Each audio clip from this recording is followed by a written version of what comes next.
It's 1964, early morning at the drag strip.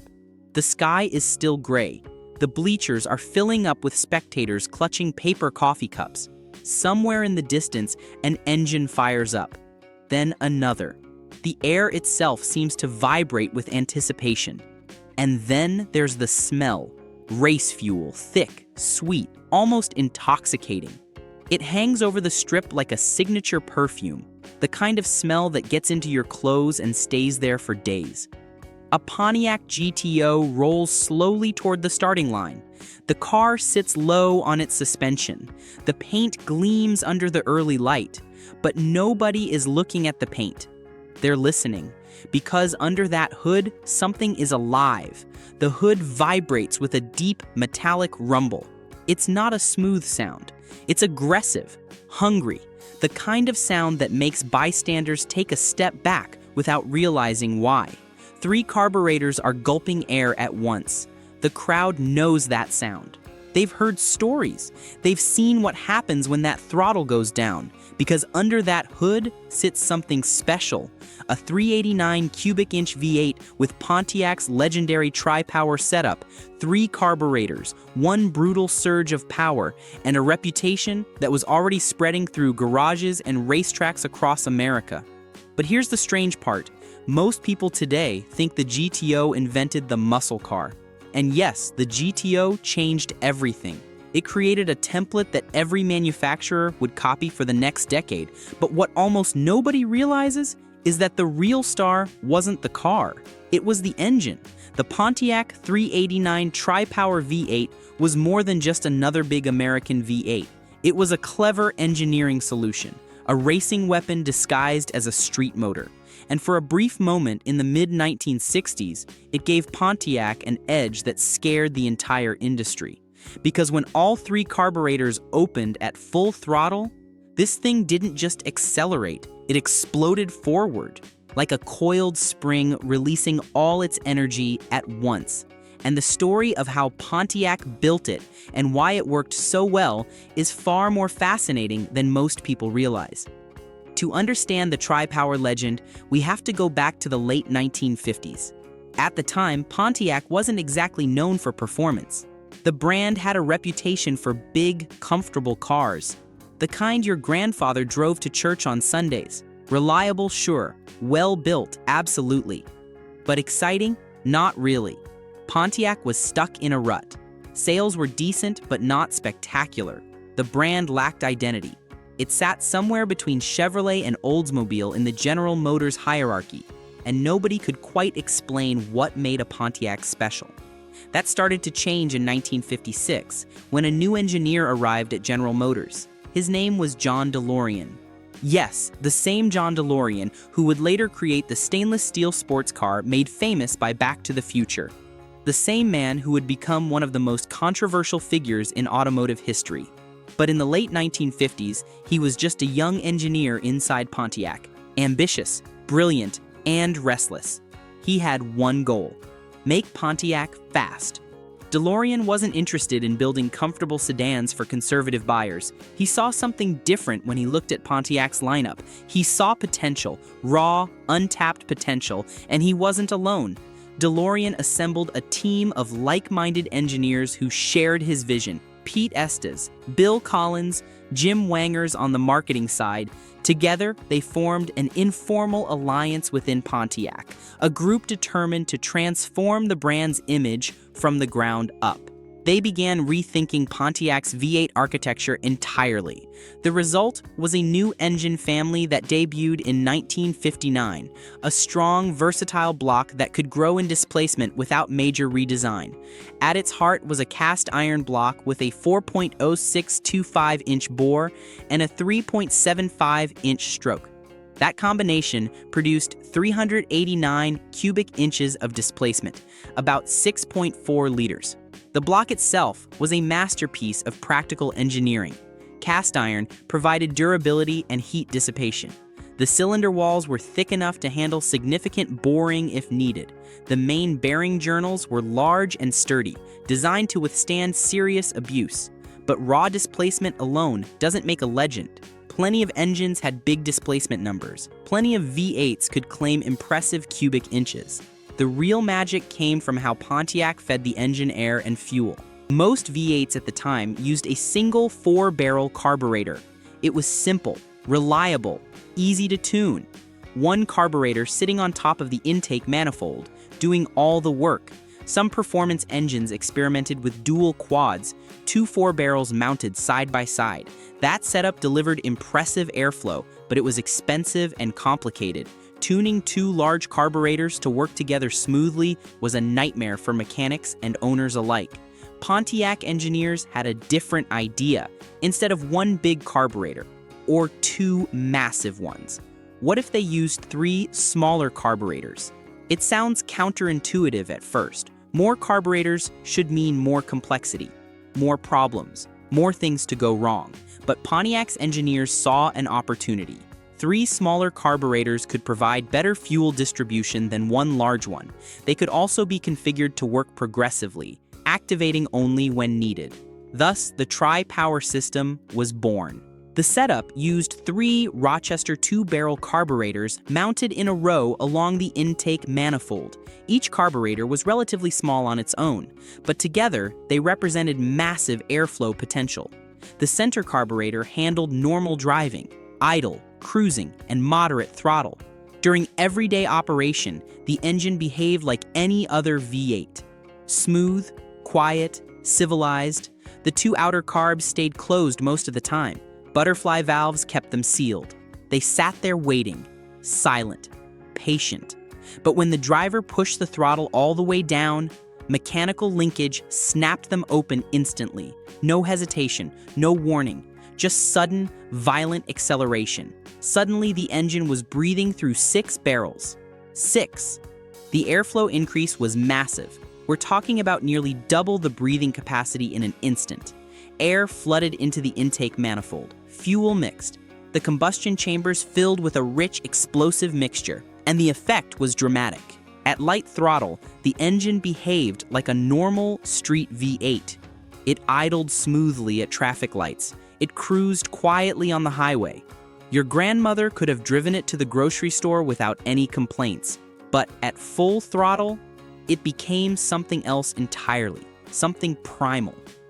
Pontiac rated the early 389 tri-power engines at 348 horsepower in 1964. That number alone doesn't tell the full story.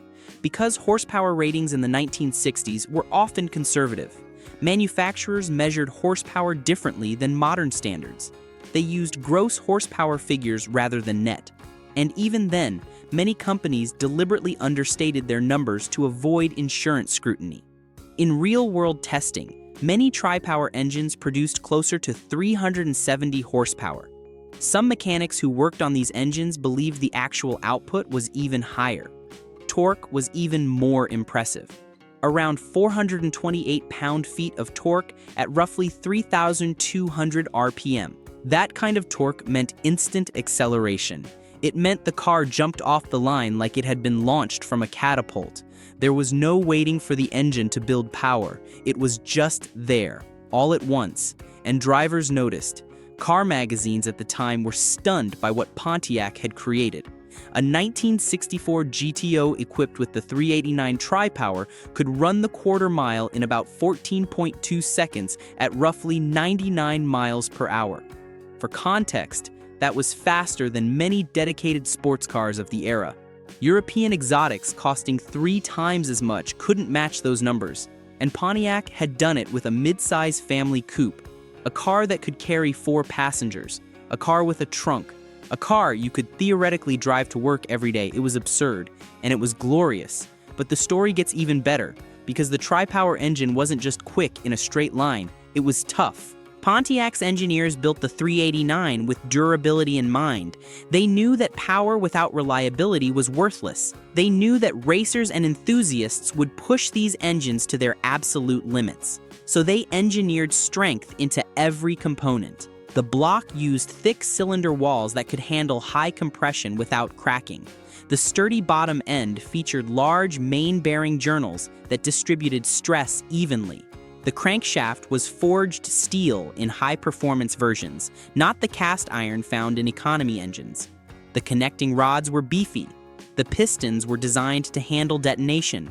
Everything was overbuilt for the power levels Pontiac was advertising. Compression ratios varied depending on configuration. Standard performance versions ran around 10.75 to 1 compression. That was high for the era, especially for a street engine running pump gasoline. Higher compression meant more power, but also more stress on every component. Lesser engines would have crumbled under those pressures, but Pontiac backed it up with aggressive camshaft timing and carefully tuned carburation. And when racers started pushing the engine harder, the design held up. By the mid-1960s, Pontiac was heavily involved in NASCAR and drag racing, and the 389, along with its larger cousin, the 421, became a serious competitor. In 1963, NASCAR driver Marvin Panch drove a Pontiac to victory at the Daytona 500 qualifying races. Joe Weatherly won the NASCAR championship driving Pontiacs. The brand was suddenly competitive at the highest levels of American motorsport. Pontiac engines were showing up everywhere on the stock car circuit. And they weren't just participating, they were winning. But drag racing is where the tri-power system really shined. At the drag strip, throttle response is everything. The race is won or lost in the first few seconds. How quickly the engine responds to throttle input determines victory or defeat. And the tri-power system delivered response unlike anything else. When those two outer carburetors opened, airflow surged into the intake manifold like a hurricane. The engine responded instantly. There was no bog, no hesitation, no waiting for the carburetors to catch up. Just power, immediate and overwhelming. Racers loved it. One Pontiac mechanic later described the feeling perfectly.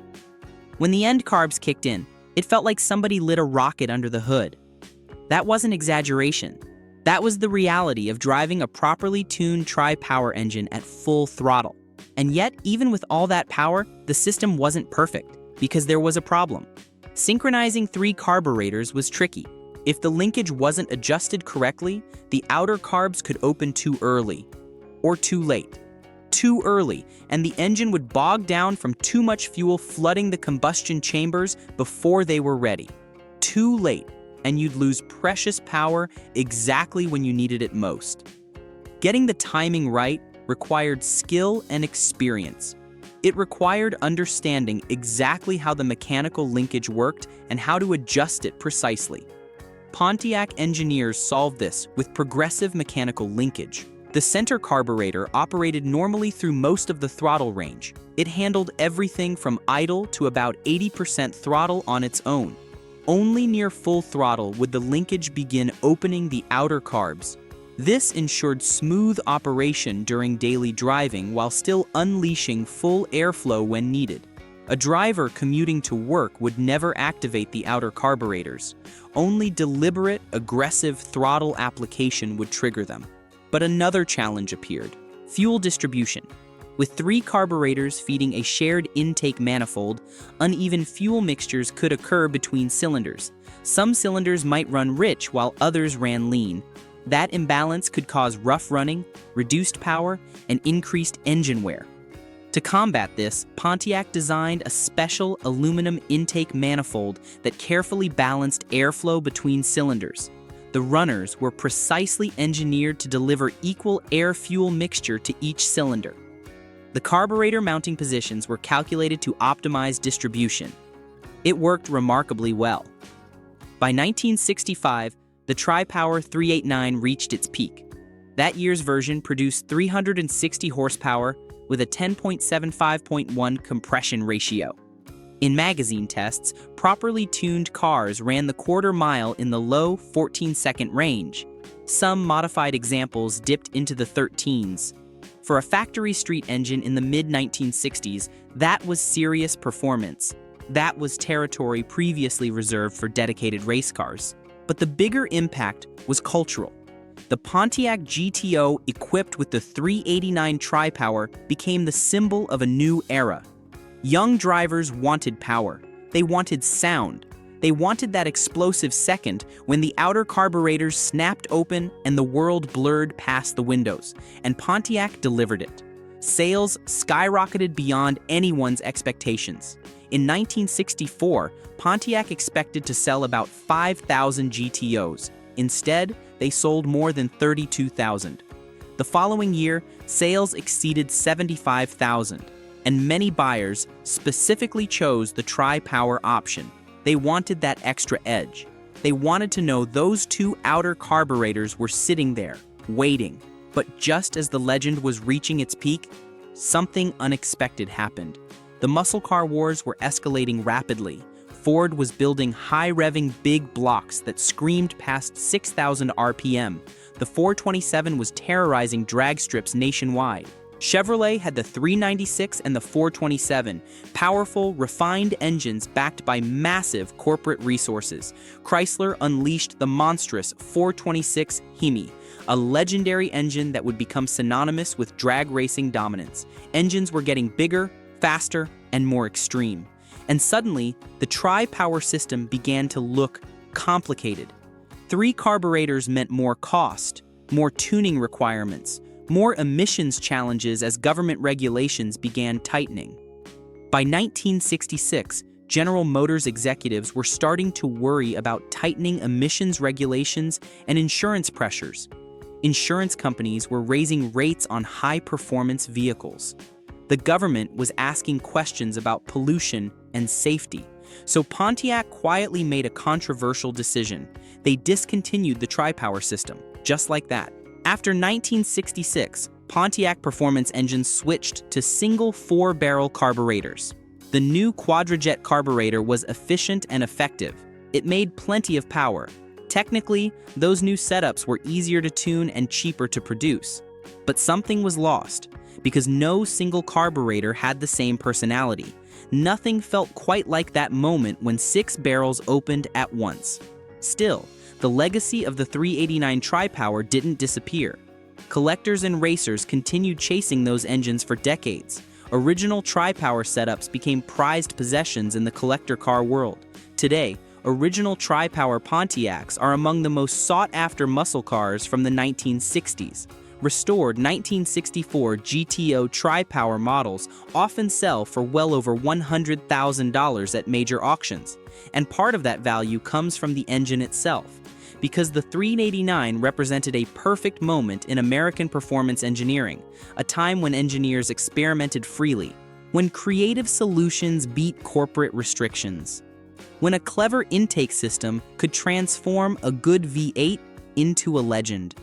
And perhaps that's the real secret power of the Pontiac 389 tri-power.